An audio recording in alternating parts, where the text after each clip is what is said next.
महाराष्ट्र नवनिर्माण सेनेचे अध्यक्ष राज ठाकरे यांनी आज मुख्यमंत्री देवेंद्र फडणवीस यांना एक रोखठोक पत्र लिहिलंय। मुंबईत झालेल्या पावसाच्या दुर्घटनांमध्ये नागरिकांचा मृत्यू झालेला असताना भाजपचे आमदार अमित साटम विधिमंडळ परिसरात या गंभीर विषयावर बोलताना हसत असल्याचा एक व्हिडिओ समोर आलाय।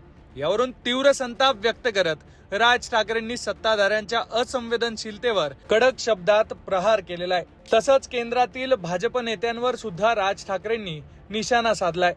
राज ठाकरे या पत्रात नेमकं काय म्हणाले सविस्तर पाहू।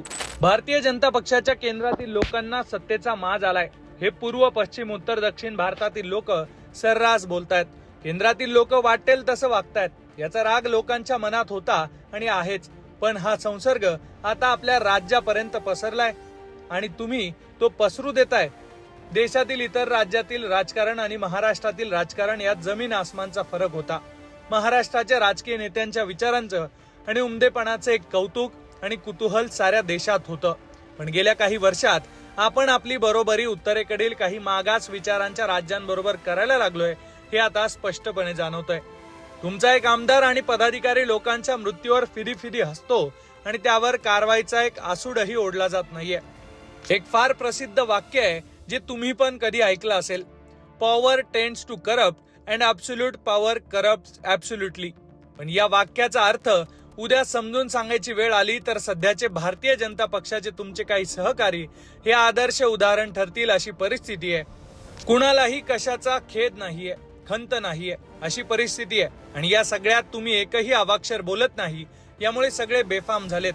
देवेंद्र फडणवीस हे सुसंस्कृत मुख्यमंत्री आहेत, संवेदनशील आहेत असं महाराष्ट्राला वाटत होतं आणि मलाही वाटत होतं, पण हे असले प्रकार जेव्हा होतात आणि त्यावर जेव्हा काहीही खेद तुमच्याकडून व्यक्त केला जात नाही तेव्हा मात्र तुमच्या संवेदनशील बद्दल शंका घ्यावी लागते। मी गेली 37 वर्ष राजकारणात सक्रिय आहे।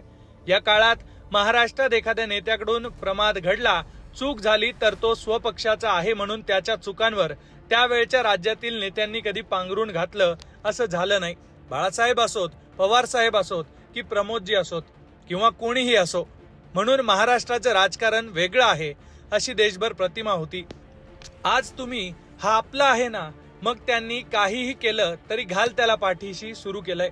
याने तुम्ही तुमची आणि महाराष्ट्राची प्रतिमा डागाळत आहात असं वाटत नाहीये का? तुमचे मंत्री रोज बेताल विधानं करतायत, त्यावर तुम्ही काही बोलत नाही।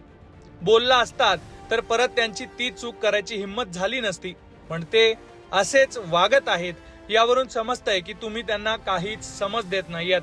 तुमच्या मौनाचं नेमकं कारण काय असा सवाल राज ठाकरे यांनी उपस्थित केलाय। राज ठाकरे पुढे असंही म्हणालेत की तुमच्याकडून म्हणण्यापेक्षा या महाराष्ट्राच्या मुख्यमंत्र्यांकडून काही संकेतांची अपेक्षा कायम असते, मग तो कुठल्या पक्षाचा का असेना। त्याचा अपेक्षा भंग करू नका, अन्यथा देवेंद्र फडणवीस हा माणूस फक्त स्वकीयांच्या चुकांना पाठीशी घालणारा भाऊ इतकीच तुमची प्रतिमा राहील आणि यात सगळ्यात महत्वाचं म्हणजे महाराष्ट्राच्या राजकारणात चुकीचे पायंडे पडतील। खरं तर असं बेफाम वागणाऱ्यांकडून तुम्ही राजीनामे घ्यायला हवे होते, पण तुम्ही ते का करत नाहीत हे माहित नाही। वेडवाकडं वागणाऱ्यांना फडणवीस जबर शासन करतात हे एकदा दाखवून द्या, म्हणजे सगळे सुतासारखे सरळ होतील। तुम्ही सुज्ञ आहात, तुमच्याकडून अपेक्षा आहेत। राज ठाकरे।